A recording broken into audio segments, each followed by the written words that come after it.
এখনো আচার বানাননি? জলপাইয়ের সিজন কিন্তু শেষ। আচার না বানায় থাকলে এক্ষুনি যান আচার তৈরি করে নিন। জলপাই শেষ হয়ে গেলে কিন্তু আর আচার বানাতে পারবেন না। তো এখানে আমি মিষ্টি করে জলপাইয়ের আচার বানাই নিচ্ছিলাম। আমার বাসায় সবাই মিষ্টি আচারটাই পছন্দ করে।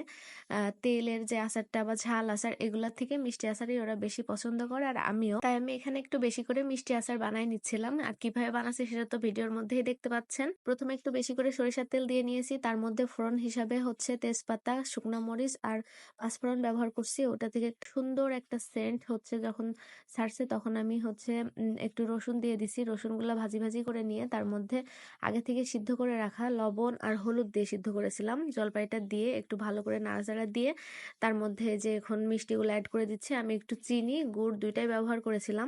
যখন গুড়ের পানিটা খুব ভালোভাবে শুকিয়ে আসবে সে পর্যায়ে আমি কিন্তু নামাই নিব। তারপর ঠান্ডা করে 2-1 দিন একটু রোদে দিয়ে কাঁচের বয়মে অবশ্যই ভরে ফ্রিজে রেখে